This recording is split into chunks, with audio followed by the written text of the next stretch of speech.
Hello, everybody, and welcome to the Penalty Loop Podcast, a podcast about biathlon by Jordan Gottschalk from Penalty Loop and a regular guest, RJ Weiss from Biathlon Analytics. Hey, RJ. How you doing, man? I'm doing good. How are you? I'm doing okay. A little disappointed. I was supposed to be actually with you physically this past weekend, but there was a hurricane that came through Florida and threw off our plans. So this is 3 for 3. It's going to happen someday, I promise. I really hope. Yeah, I was talking to my wife and saying, I'm starting to wonder if Jordan is one of those people that doesn't really exist. I'm just talking to AI. I'm a really advanced AI. So the last couple of weeks we've interviewed, and soon you're going to be like, "Hey, can you transfer some money?" Yeah. So this podcast has been costing me a lot of money. I need a couple thousand. Last couple of weeks we've interviewed a couple of athletes. This week we have a coach. Coach Torgersen from the Polish women's team is very kindly joining us once again. And funny enough, different time of year, but he's actually in the exact same location he was last time. So how about you tell us where you are right now and what y'all are doing? Hi guys. First of all, thanks for having me on again. Great fun chatting with you guys. Yeah, we're here in Lenzerheide, Switzerland, where we had the World Cup last season, and the World Championships the upcoming season. So first time I'm here at training camp.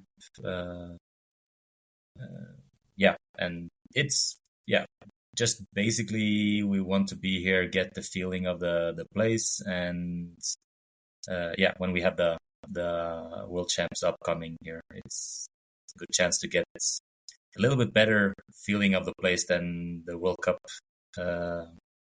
here last winter, which was actually our clearly worst performance of the year. Must be a lot of other nations too. Yeah, right now there is not that many. Okay, I guess Romanian women went home today. But there has been a lot, like we've seen Norwegians and French and a bunch of others have been here during the summer or fall. Do you so when you're like in this case go to Lenzerheide, do you actually look at like the typical wind direction on the range? Like do you look at weather data of the last couple of years, that kind of thing, or is it a bit too detailed?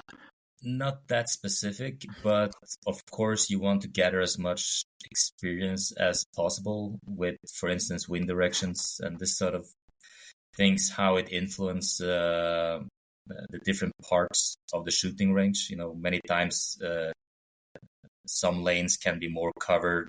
Wind can come in and make like a turn in the range, leaving some lanes more influenced. Right. Here, I guess the main stronger wind direction is a little bit headwind. Like we are shooting like over the pass, it's coming a little bit directly at you. Right. Then it's the key to so we don't look at that much data in front, but just being here and trying to gather as much experience and knowledge when we're here. Right. No, do you like the range there, or does your team like the range there, or is it a tough range? Or last winter we did not like it, but that was a short sample size. No, we feel we have a good grasp over the range. It's not really complicated from what I'm seeing. The complicated part of it is, I guess, partly the entrance. First of all, the altitude that we are at, and then you have a little complicated entrance with a long downhill, with depending on the conditions, but most conditions a little bit tricky corner at the end, and then a small uphill and a flat into the range. So I think it's like you can feel it's an easy entrance, but the downhill is maybe stressful. So your heart rate is still a little bit high. And then you have this corner, and I think it's a entry into the range that can be difficult to get just right. That you need some experience. But sadly, this part we will not be able to practice here because the entrance in summer and winter is different. Like the winter track is, it's very similar to the winter track, and I saw it online, saw the map, so I was like, nice. But it turns out it goes the other way around. It's actually like they're tricking you clockwise instead of counterclockwise. The tracks, I guess it has to do with like speed on roller skis and what corners are. So this corner, if they would have had the same one, would be super tricky and dangerous on roller skis. So it makes sense. Right. Just before we started recording, you were telling us about how you were sort of feeling this. You called it coaching FOMO. Can you kind of describe what you were telling us? Because it was really interesting. It's basically, I hope I'm not alone. No, I talked with many other coaches. They had like the same feeling. Winter is coming. You are like the last pre-camp before season, or the camp before that. It's getting cold. You feel like season is getting really close, and then you think back to May and June, or maybe even earlier than that, like last winter, what the kind of ideas and plans you had, the things you wanted to change, the things you wanted to do more of. And maybe you hear some other coaches or some other athletes talking about they are doing these specific double pulling intervals or uphill running, really high intensity sessions, and then you're like, maybe we should also have done more of that, but you're kind of confident in what you have done, but still you keep thinking about and questioning yourself, like, should we have done something different? And now the time is getting really it's getting close to the season, so the major changes you cannot really do, so you're just waiting for this first confirmations in the like the first real confirmations that we can get from the season opening races in Norway or first World Cups. Right. So we always see the pictures of the athletes after the World Cup having a bit of a break and going to, some tropical places. Is that a time for the coach where you can finally work without the athletes and focus on the new season, or do you actually get a chance to take a break for a week or two? My breaks have been both. Not really that much tropical. My April this year was basically just a lot of skiing, easy skiing in the Norwegian mountains. Nice. Close to our home in Lillehammer, or we also have a cabin up in the mountains a little bit further north, which is just awesome time to relax and do this kind of thinking. It's work, but it's not.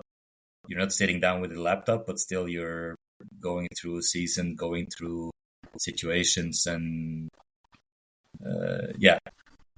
there's not a lot of contact with the athletes at this time. Like, they have their off-season, very, very soft program with a lot of freedom, and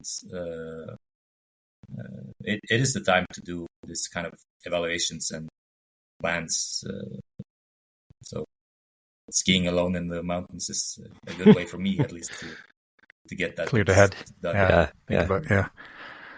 So when you think back to last year, I think that most fans, I would say that last year was an exciting year for Polish biathlon. Definitely felt like there were some positive steps being made. So when you're skiing alone, what were you able to identify as like, hey, this worked? What led to that? I guess like big part of the reason, I think, is we have a dedicated group of athletes who is buying in, doing the work, and we're doing it now consistent over. That was like the second year that I was coaching the group, more or less the same training group, the same kind of things we were doing year one. We build on more and more in year two. They understand more and more about how I want everything done. They are understanding themselves better. Everything it is. I think it has to do with the consistency and that people are, as I say, buying in to what we are doing. You mentioned how you like things done. Like very unspecific, but still, yeah. Yeah, I was going to ask. You mentioned how you like things done. What is an example of a way in which you like things done? I'm just curious what that actually means. No, it could be stuff like intensity control on easy sessions or medium intensity session, like threshold training, that if you are doing it, if you happen to do something in the wrong way, you need to kind of take the consequences about it. Like if you're trying, I don't know, like the intensity zones, if you are trying to do a zone 3 session, but you are super, like you're in good shape, you're super motivated and you're going faster and you're actually doing a zone 4 session, isolated, that is not necessarily wrong, but a zone 4 session of the same length has a longer recovery time than a perfectly executed zone 3 session. So you need to take the consequences about it, and then maybe you are postponing your next high intensity session with 1 day because you need longer, or you that could be like, and not just following the program 100%, like when you actually did the zone 4 instead of a zone 3, you need to adapt, to not only say, oops, I did the zone 4, okay, and then continue on. Just fiddle with the data a little bit and then make it look like zone 3. Yeah, exactly. And you can trick your coach, you can trick yourself in this areas and say, no, maybe there's something wrong with a lactate measuring machine, or maybe there is something wrong. But if you take the responsibility yourself and you're honest about it, then and take the responsibilities of right. Yeah. Do you as a coach, do you find the aspect interesting where, maybe one athlete, you just have to say it at once and they're really driven and professional and kind of to the rules and they just will do it, and then there's others that you need to remind regularly, that's because like dealing with the different types of personalities? Yeah, that is huge, and I don't expect you to name names, but no, I won't be outing anyone, but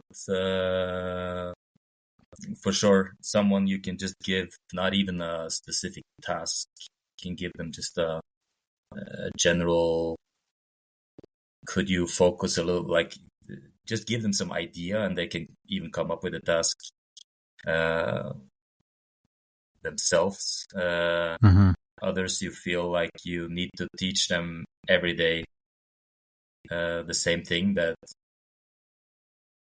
if the wind flag is moving it was dead straight and now it's moving in a different way, that means you have to react and do something about it, because the wind flags don't lie. So this is the kind of example of things that you feel that with some athletes you have to keep repeating it. What type of athlete were you? I guess I would say probably in different areas I had a different kind of personality, or and that is also true. Like someone can have with a technical part of it, or they can catch things really easy. Like you can just show them something, and then again with intensity control, they seem to never be able to get it right. Like, but with something technical, they can get it. Mm-hmm. Right. Depending. I'm far removed from my own career now, so I guess like, and the further you get away, it's harder. Like some parts of your career is like really glorified about the stuff you think you did so well, and then if you really start thinking about it, maybe it wasn't that high of a quality, but still, other things I think we did really well, like comparing. Some of the training sessions and some of the stuff we were doing, it was, so it's really hard for me now to think too much how I was as an athlete. No, I was more looking to the like the relationship between the type of athlete you were, and having different types of athletes to deal with. That I would think you would personally gravitate to the people that have a similar style to you, but then it's always, you still have to adjust to the other athletes that you have. So I think that it's a very cool aspect of coaching, I think, in general. Yeah, I really try to see the challenge in both kind of, or in all kinds of athletes' styles. Right. The stubborn, I don't want to change anything. Like, no, I will find a way to make you change, even though you don't know it yourself that you are changing. Or the one that's challenging you back and giving you all kinds of great questions about how are we supposed to do this stuff, or why are we doing this exercise? Why are we doing this type of training now? When we did so both of these type of athletes are you just need to see the challenge, not just say I will only coach these kind of athletes. You need to of course well, and I think that's we also don't have the chance, we don't have enough athletes to select on types. We barely have enough to make a senior team, so well, and the times are different too, right? Like if you think 30 years ago, talking back to your coach was probably not really appreciated. Let's put it that way. Where now it seems more of a team effort, right? Where and in general also this, or speaking back to this Norwegian coach trainer or coach athlete relationship historically is very built up about communication, and that you are doing it together. Like it's very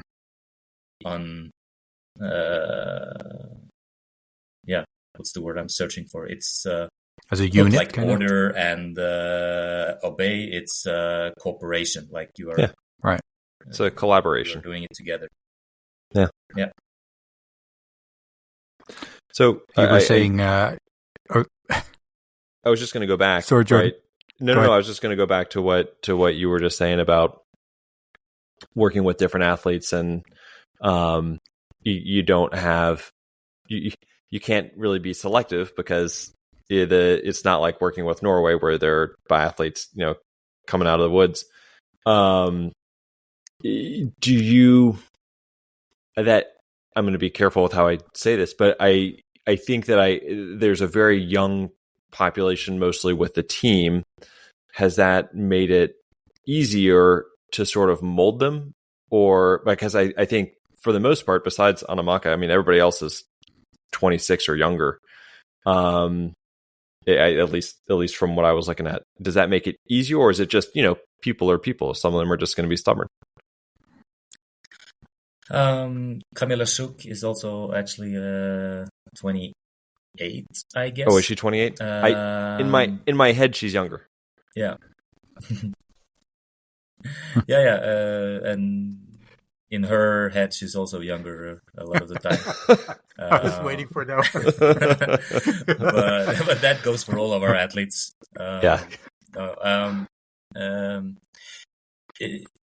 Yeah, probably it's easier to get younger athletes to buy in, but still,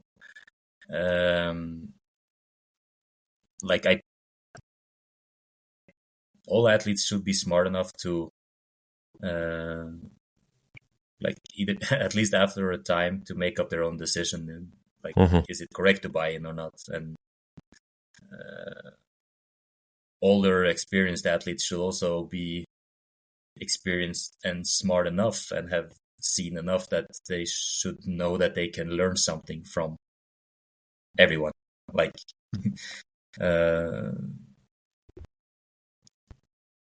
Working with a guy like Olainer, this is also before we worked together in China, but before that, he was the kind of guy who, even as his later years as an athlete, where he was world leading all the time. I'm younger than him, but I already started working as a coach. And he would even when we had the time, he would, just by random, if we would meet in the airport in Munich and we would sit down and talk, and he would ask me stuff about what are the Swiss team, when I was working with the Swiss team at the moment, at that moment. And he would just pick my brain on how we are doing in high intensity sessions in the high altitude. And that's his mentality. He was basically never ever beaten by any of the Swiss athletes, but he still was out for some knowledge about how the Swiss team, who have a lot of experience with altitude, how they are organizing their in high intensity sessions. And so it just goes to show that the mentality of a experienced old athlete who knows that they can still learn, is always open to learn from someone, or just to gather as much information as possible and then select what is working and what is not working for you. Maybe he took all the stuff I told him, and so I know better. What you're doing is wrong. But just gathering the information and then making a more qualified decision in some kind of area. So are you going to ask him now how to keep your athletes in top shape until they're 45? There's not a lot of female athletes who have been doing this, and so far I'm sticking to my contract and not asking the athletes to have a new 10-year plan. Under my regime, we're jumping conclusions a little bit if we start that way. So I had sort of a double question.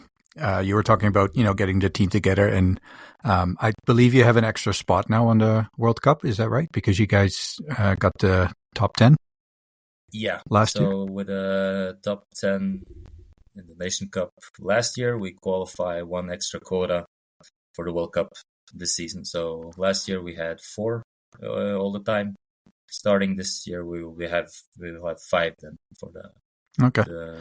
And so races. The other part of the question is, so how do you, obviously there's athletes in the World Cup and the IBU Cup, but is there a junior circuit in Poland that you keep track of, or do a lot of the Polish young athletes train in other countries where you can kind of keep an eye on what's coming up? And I still have a training. My training 18 training group still consists of 6 athletes, which it also did last year.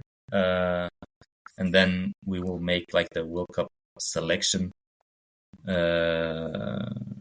when winter is getting even closer. And then there is always a chance for some athletes to go up and down between the IBU Cup and and the World Cup. And then the same goes for like the B team. B team have some younger athletes, a couple of juniors, a couple of seniors. And I am paying attention to what they're doing. When they are, I speak with their coach a little bit.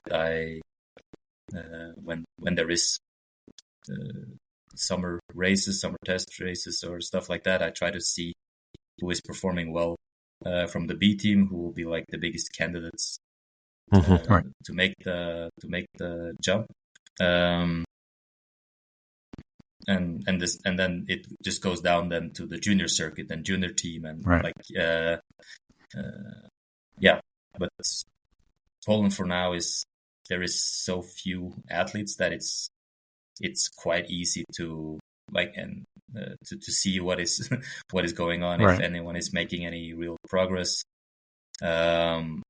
This isn't scouting like in the football or soccer or this kind of world where there's a endless amount of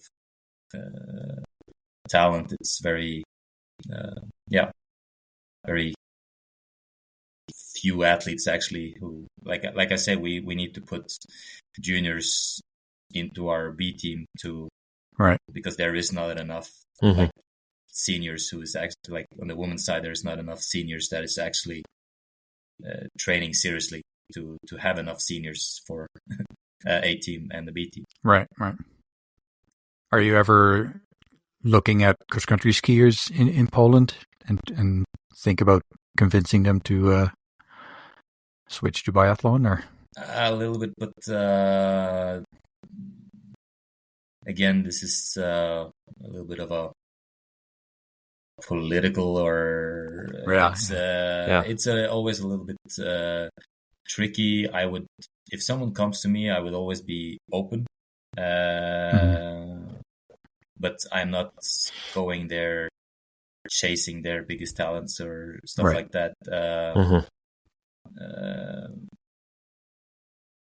It would maybe be like if you would have a huge pool of really good skiers, if they would have the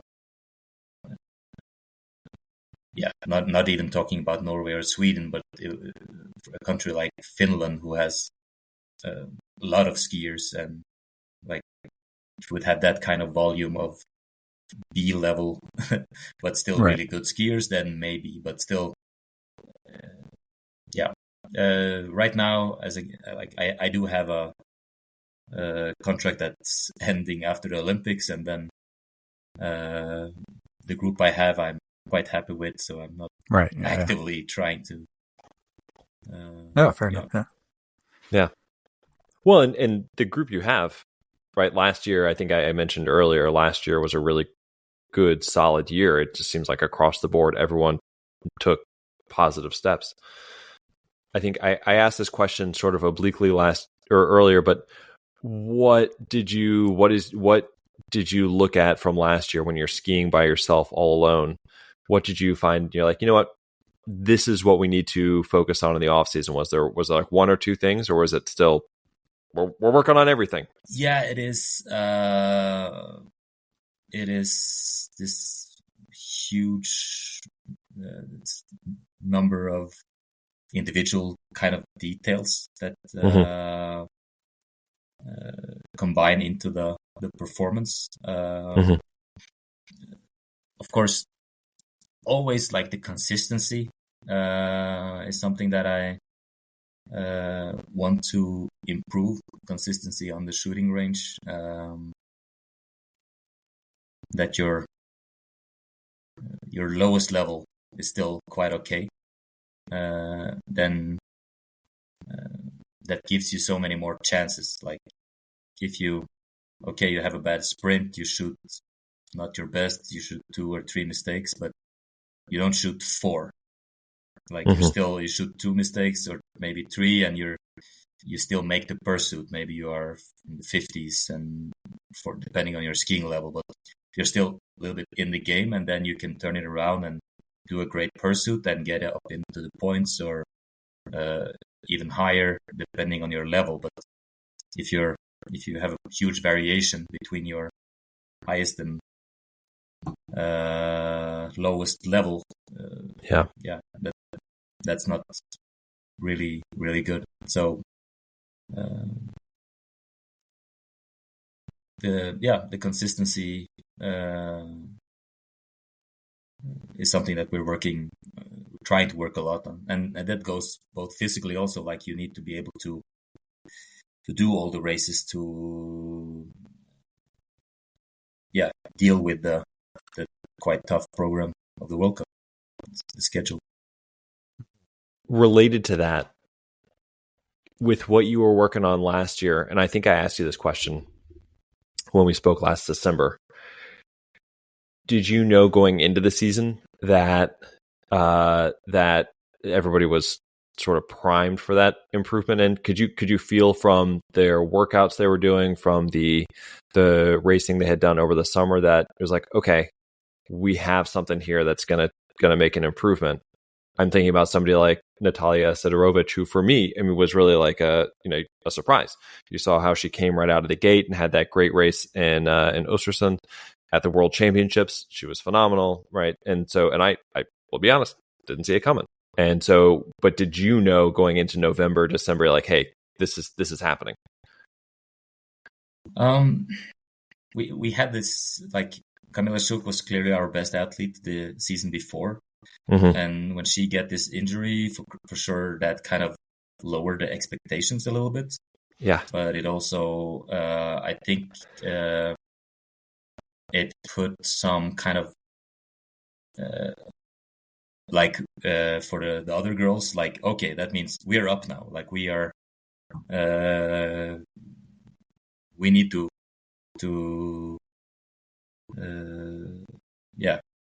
row this boat now, like right. And there was a sense of urgency in the training and in the preparation. We had some good results in the Norwegian opening, some really good results in this Summer World Championships in Osserby, going back to last season. So I was confident that we done a lot of really good things, but I did not expect that we, without Camilla, that we would be able to challenge for this fourth place this 10th place in the Nation Cup that I kind of threw out of my list of goals, because that meant also putting in like a complete rookie. Daria Gembitska and also Camilla Chikon did some races, and like complete rookies not really ready for that kind of responsibility, doing the relays, doing everything. So it was like not fair on them to put the pressure that they should just go in and replace Camilla Schuck. So no, I saw a lot of the development, but then again, you get this kind of feeling that probably everyone else is also developing, so you don't like dare to trust it that much. And to correct you, Sidorovich was not so good in Östersund. She was actually, that was Maka and Jakiela. In Jakiela, yeah, yep. Sidorovich came later in Antols. Yeah. And then the Worlds, right? For the mass start. And then, in the Worlds she was awesome. She had 3 times top 20 in the individual races there. And without it being the individual, she did it in sprint, pursuit, and mass start. So and then the whole team that was really good. No, 6th place. I was expecting her actually to really. No, I was expecting her to take a jump, so I was a little bit disappointed that she did not perform as well in December and January. Mm-hmm. But then she or beginning of January. But then she really had a awesome last half of the season, peaking in the perfect time for the world champs. Oh yeah.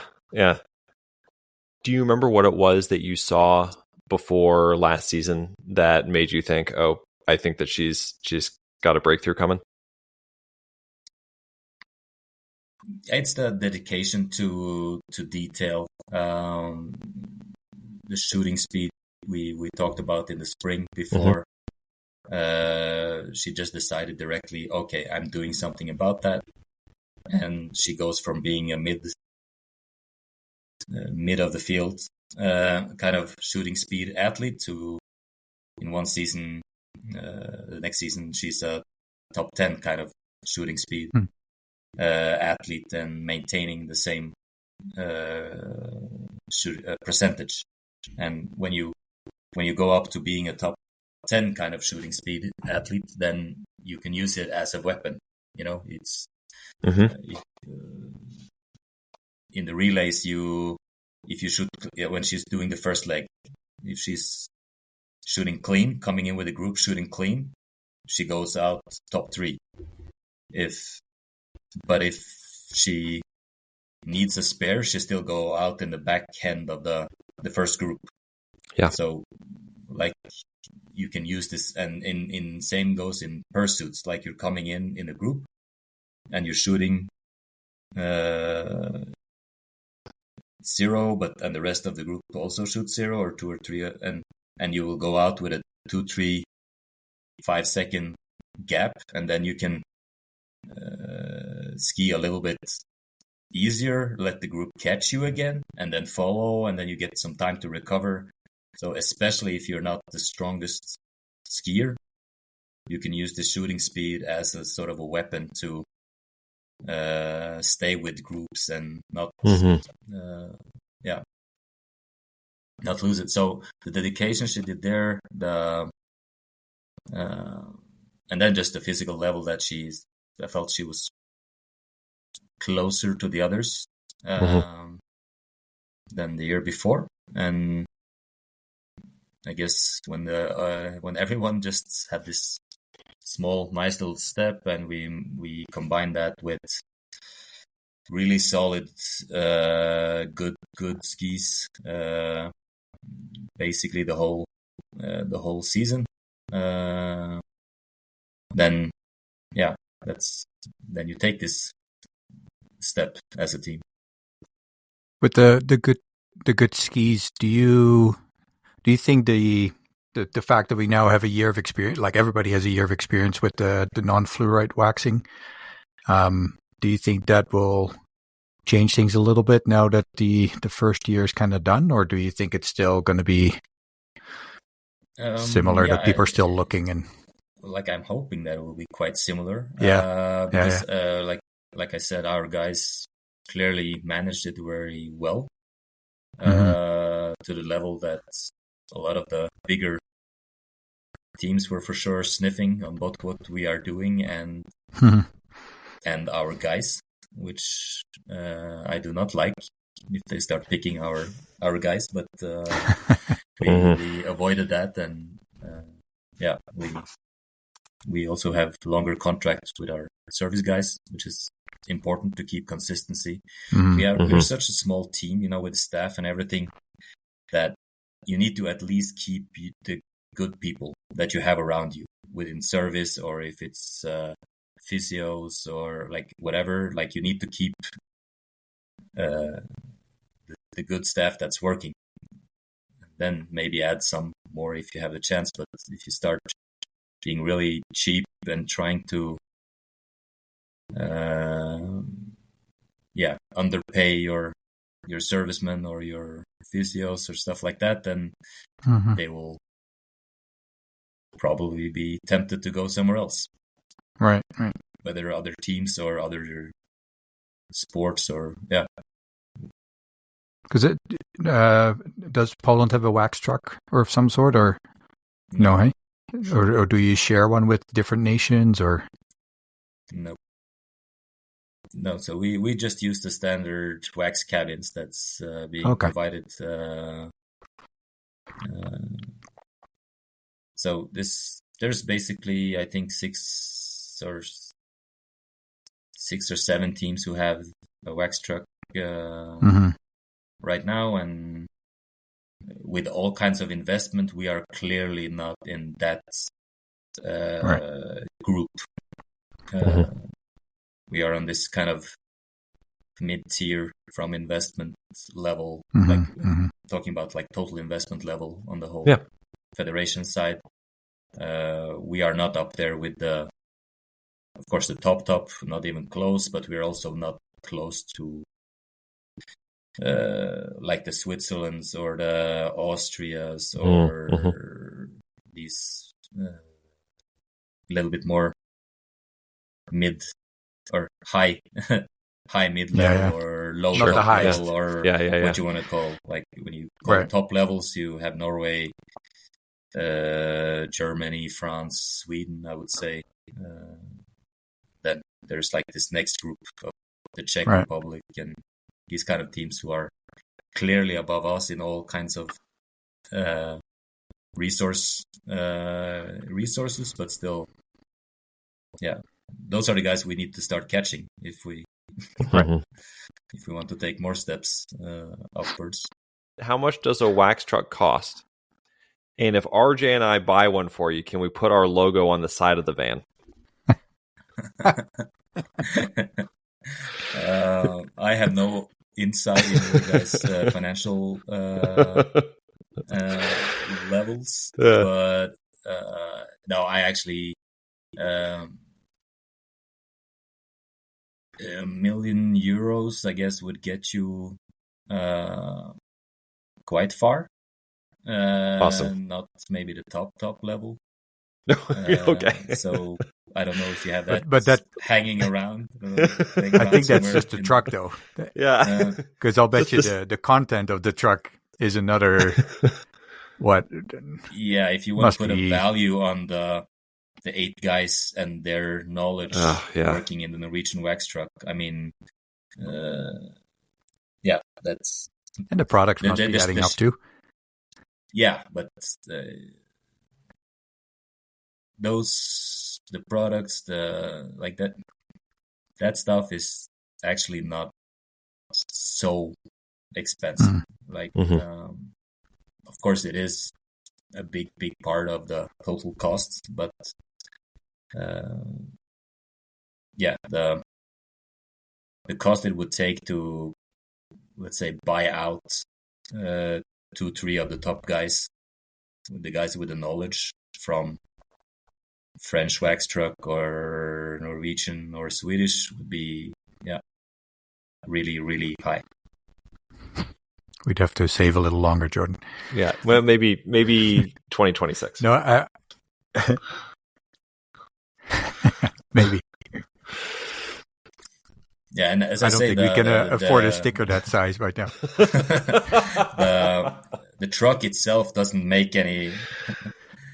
The truck itself doesn't make any skis, you know. The products does not make the skis. It's the main thing is the knowledge of the people working there. Yeah. So I was going to ask, like, in hindsight, what do you think is the biggest impact of the fluorite not being allowed anymore? Like, looking across the season, did you see any differences, a bigger gap, or? Yeah, for me, without putting any I was looking at some of this data, I guess, during the season or late in the season. I felt the gap in the course times were bigger than before, like which makes sense if you are on a slower,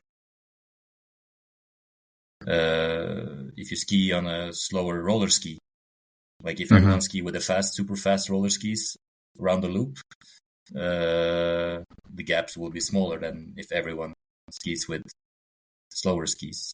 So that way, I guess the shooting became a little bit less important, skiing a little bit more important.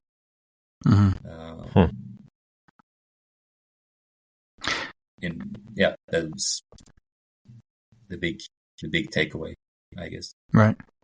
Yeah. One thing that kind of stood out to me, and maybe that's just the type of season it was, but it felt like previous seasons, if you sort of missed the wax, you'd still be able to compete. Let's say Norway had a bad waxing day, they would still be able to get in the top. But it seemed like this year, if you missed the wax, it was really hard to still have a good performance. Like it felt like you were punished more if you sort of missed the wax. Yeah, and that's that I guess is correct. My Estonian wax guys call this like the floor is it can hide bad waxing. You know, you can still get okay results if you do a bad job with the rest of the products, but the products, the skis, the structures, but it will not cover you if without the floor. Right. Mm-hmm, mm-hmm. And how many seasons do you think it will take before we have a product that's not fluoride but kind of similar? I would have no idea. This is not my area at all. But like this, everything will develop and everything will normalize, I guess. Yeah, no. But it must make you feel good that last year you were, like you said, the whole year you had good skis and you were able to commit to them to the team for a number of years. So yeah, hopefully they can repeat last year. That. It was really a comfort, like you could stand on the start line and know that we have competitive skis. Like we may not have the rockets, the top stuff, but we have competitive skis. We are, it's up to us now. Yeah. Oh, that's a good feeling that you can't hide behind anything. Yeah, because this anxiety, which can creep in to the teams, like if you have a period of not having the best skis, of course, this anxiety can kick in, and you feel a little bit extra on the first kind of steps. You look around at other athletes. Are they better? Like, and this takes away your focus completely. And so probably the skis weren't that bad, but you actually lost a little bit focus, a little bit of your performance. Right. Yeah. All distraction. Anxiety. Yeah. Mm-hmm. Yeah. Well, speaking of IBU changes, I mean, the big conversation in biathlon the last couple of weeks has been about the proposed and now official changes to the start bib allocation for sprint and individual races. We've heard a lot of comments from big name athletes from the larger, more prominent nations, and by and large, besides Viewer, most were against it.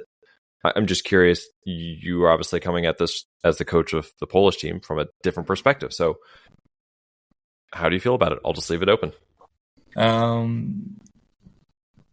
Yeah, like you said, which is also natural that you hear from the big names in cases like this.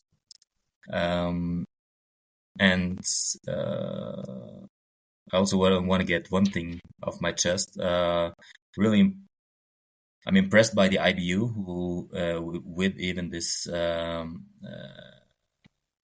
action, this campaign from the athletes committee to not go through with this change, but they stood on their case, and the technical committee, I guess, is the one who's making these kind of decisions. Still went through with it. For sure, they listened to the athletes committee, but here you also have another thing. If you look at this athletes committee, it is almost exclusively containing athletes who are in the top 15 in the overall World Cup, which I have been a little bit critical about, and it has absolutely nothing to do with any of the persons in the athletes committee, which I respect and see many of them as like friends and colleagues that I have the utmost respect for, but still the composition is almost only athletes in the top 15 in the overall World Cup, and that makes their perspective maybe a little bit different than like, and they're all Europeans, and they're all more or less Western Europeans. Yeah. Right. So their perspective is a little bit narrow. We used to have Claire Egan from the US team in this athletes committee. She would check a lot of boxes. You know, she was female. She was from a biathlon-wise small nation, and she was not the top level athlete. So this perspective was really good to have in such a committee. So that being said, I still trust that they do things that they feel are the best for biathlon and for all the biathletes. But of course, they will.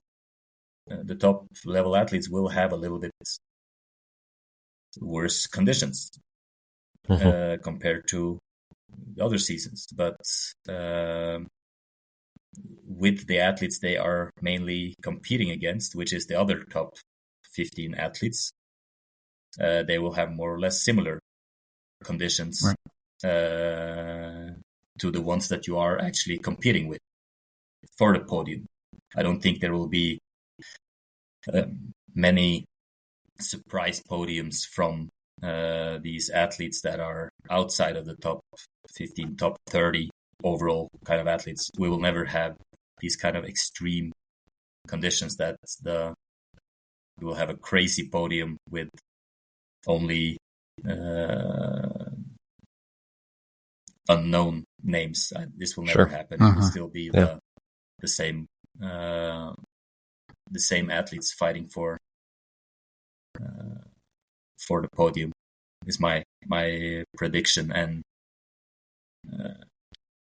my guess is that the TV product will be a lot better. You will have a lot more interests, longer. The TV times will be longer. Like people will not turn off the TV early. They will tune in for the start and watch a little bit. They will watch, but maybe someone will watch a little bit with a half an eye, and then like now comes the peak athletes and the interesting part. You know, some lesser known athlete has set like shot 0-0 and seems to have set a really good benchmark, and like this build up I think is for sure better TV. And my prediction is that these top 15 athletes who will still be taking all the podium places more or less, the TV product will improve. They will be rewarded the next couple of years with increased prize money because the TV product will be better. TV deals will go up, and in the end, they will be rewarded in that way. Yeah, actually, as you were just saying it, I had this image that I hadn't had before of the say it's a sprint race and it starts, and is from the point of view of the television, the production, there will be a predictability to it because you'll know when the top athletes are starting because those bibs are kind of set now. So you sort of that like we're building towards the start of the quote like the big draw athletes, so they can build the narrative toward that part of the race. And then also, like you said, there will be somebody who will go out early and shoot clean, and their name will get up there. And even if nobody knows who it is, it increases the name recognition, right? So say somebody from your squad goes out there, does a 10 out of 10 and sets a time and is sitting up in the top 5 for a while. just the fact that more casual athletes and even more fervent athletes are going to see that name. They're going to check the leaderboard and they're going to see that name standing up there for longer. They'll recognize it more going forward, and it'll just increase. The top 15, like you said, they're going to be the top 15, but this will just increase interest, hopefully, in athletes that are further down, right? One prediction I had, and I want you to tell me if this is totally off. Okay, I trust you. I on this. The prediction I had was that podiums will still be the same, like you said, top 15 athletes, but we might see like a surprise like top 10 or top 15, where somebody who might actually benefit now from starting earlier on will benefit just enough that they'll be able to slide right up there. So it might take them from finishing 14th to 9th. It's not a huge change, just 5 slots, but it's going to be really big for them. Or maybe we won't see that at all. And that's that's exactly what I also am predicting, that this small or potential difference, because it's not automatic that it's always the top 30 bibs. The start group 1 is the best one, so it's not like automatic, but it will give this mid-level field athletes a better chance to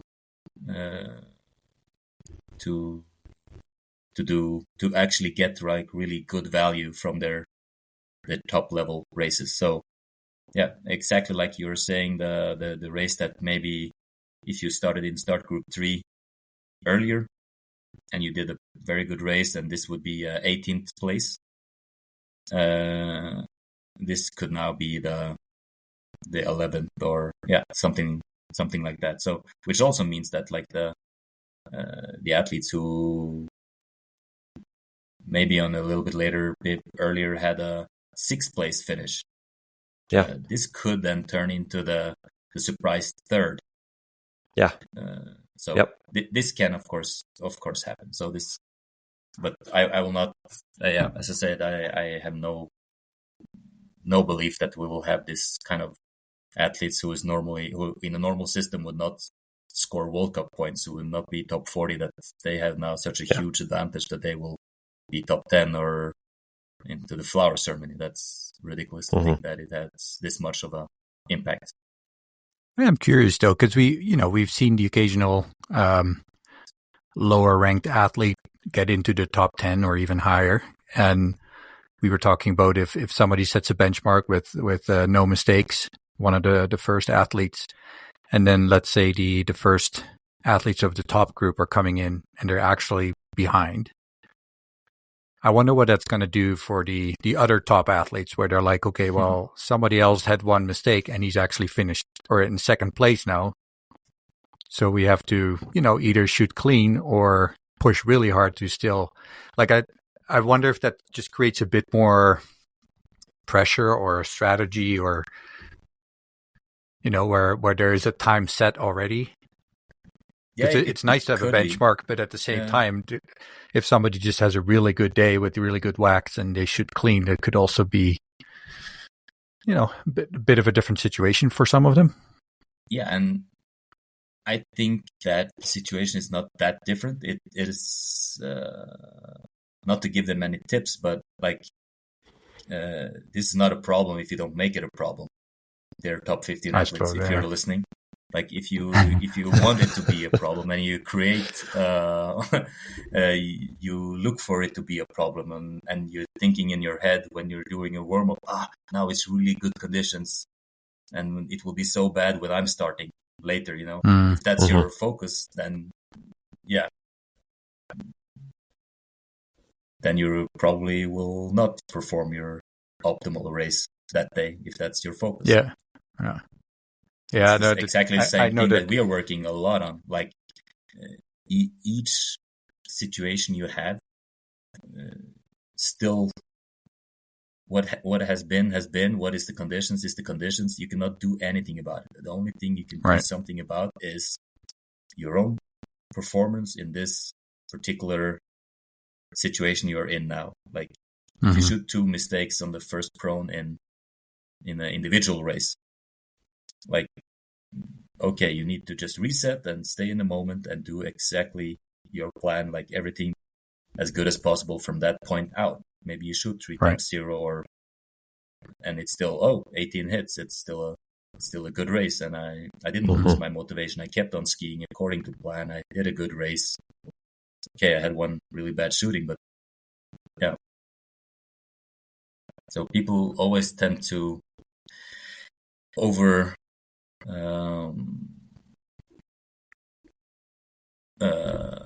exaggerate the problems that might come in their disadvantage. Right.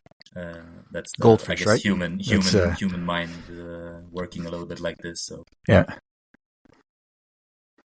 think like a goldfish in biathlon. Yeah, you forget everything after a second or two. Sometimes you need to be goldfish, but sometimes you also need to be the elephant. That has all the memory. Yeah. But just the good ones. I think that we don't want to take up all of your time. We just ticked over the hour mark, so we don't want to keep you up too late. You got more training to do tomorrow. I just have a few more questions, and then we can let you get some rest. How do you feel like the ladies have done this summer with following through on the plan that you've laid out? Do you feel like we're and I'm not asking like who's going to be great this year, anything like that, but just do you feel like this has been another good year of progression? Were there any injuries that we didn't hear about that you are able to tell us about? It looks like there's been some good racing at Summer Worlds and then this past weekend as well. So kind of how are you feeling about the summer? Very good. I feel that we are there's no like clear athlete or someone taking this like clear huge step. It's just a combined team progress. I was really happy about our racing in the Summer Worlds. It showed again that we had a group of athletes, not just one, but several athletes that are capable of doing good races. This was not something we prepared very hard for. But I like to take part and see where we at compared to the other athletes that we are comparing against. So even though a lot of the top names are missing, a lot of the teams that we generally need to compare with take part. Like the Estonians, the Czechs, the Ukrainians, the Finns. So in that way, we had a good year. Camilla Suk, as I say, is returned to the team late in the winter, but also now in the summer. She had her last operation and after the season, again, doing some more. Yeah, a total of 3 surgeries there. And she came back and was really was actually after the rehab was directly back into quite good shape and was not behind the other girls at all. She also showed in Summer Worlds that she's back, but after that she has had some health issues. She has not been training a lot of high intensity sessions now. We're keeping her on that's why she did not take part in the Polish championship. Got it. So she's a little bit under a watch now, trying to figure out some health things, but a lot better now than in season. So we will just hope we get these things sorted out and trust that, like, especially the shape she had in like June, July was really, really awesome. And then Yeah. So it's for me to predict anything right now. It's if you ask me which of the four most decorated athletes that I have, who will finish with the highest like overall World Cup ranking. For me, it's like now almost 25%. It's like for each one of them. It's I couldn't guess it if I had a gun to my head. I mean, it's sure I can make really good arguments for all of them, and I really do hope that it will be our strong side, that we will always have that I can have 4 athletes with this kind of potential to be top 15, top 10, even in that kind of maximum level. If all of them can have that level, and all of us can stay healthy, and all of us can keep consistency on the shooting range, then for sure I hope that we can be up there in some of the relays. I hope that we can on a dream day in the individual races maybe go sniffing on some flowers in the flower ceremony. Yeah, that's kind of the dream goals. Nobody would be happier. Well, maybe not nobody. I think family and friends and you guys would be happier, but I would be thrilled to see it happen. Absolutely. Thank you. RJ, did you have anything to ask before we let him go? I had a very practical question. Because I roller ski myself as well. And I always see a lot of athletes in the rain, but when I go out in the rain, I'm slipping and sliding all over. Is there special like rain tires, rain wheels for roller skis that you know of, or are they just so much better than I am? It will be more slippery, but in general, we are using the Marvi roller skis, which historically has been the best at wet conditions. Other brands have had like rubber, what do you say, like rubber compound, or which has not been that well.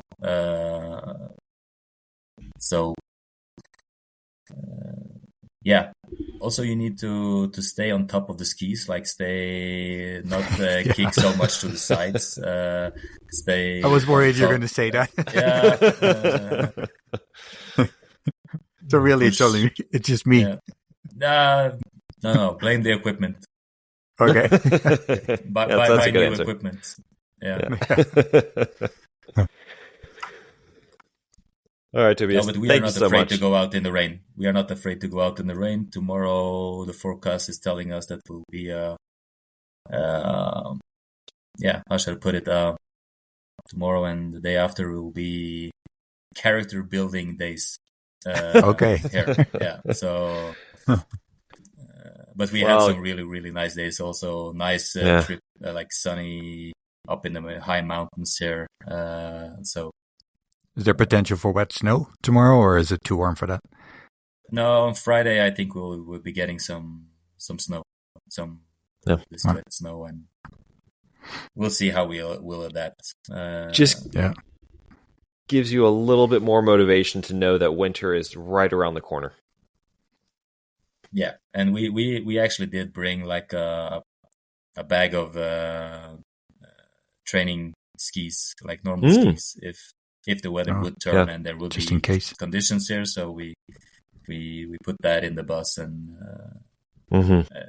I guess when we bring it, there will not be conditions. Like this is like the karma kind of thing. So by bringing it, we ensure good like summer training conditions. Yeah. When do they typically start in Europe with the you know how they harvest the snow? Like they mix it up with sand dust or something, and then they can bring it out. Is that usually start of December or no before earlier? Like these places are depending on the goal. Like a place like Shushan, they have the opening races. They have these people coming to training camp late October, early November. Oh, so they will have a date there when they're putting it out. But World Cup place like Novo Mesto, they will keep it until they for the World Cup. Last year, they were keeping it until World Champs, out in February before they were taking it out. So that depends completely on the goal of the snow harvesting. Right. So here they actually have a mix. Here in Lenzerheide, they have quite a big pile. So there is no penalty loop right now. No penalty loop. The whole penalty loop is covered in snow and sawdust. I'm personally insulted. Yeah, you should be. It was, but they also today they fired up this. They have a snow machine here who can produce snow at plus temperatures.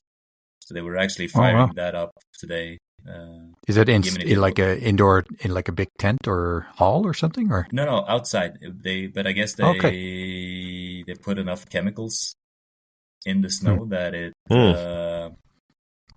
that they can produce the snow in. Don't get too close. Plus temperatures. Yeah. Don't quote me on it. Maybe it's just the good kind of chemicals. Maybe it's not the bad ones. If the next interview next year, if your hair is like mine, then we know the answer. Man, that was great audio podcasting, right? Oh yeah, that was it. Yeah, I think they know both my hair and your hair situation, so hopefully they can connect the dots. And if not, we will put a picture of RJ as the podcast art, just so you can tell. Perfect. Yeah. All right, Tobias, get out of here, man. I'm sure that you can go get some sleep. Maybe you need to call your wife, but you have better things to do than talk to us two chuckleheads for the rest of the night. No, it's always a pleasure. Keep up the work. It's you're bringing a nice broader perspective to the biathlon with the people you're interviewing and your focus. So I appreciate it. Yeah, we're trying to make it fun. We really appreciate that. Sure. That's a high compliment. All right. Take care. Good luck.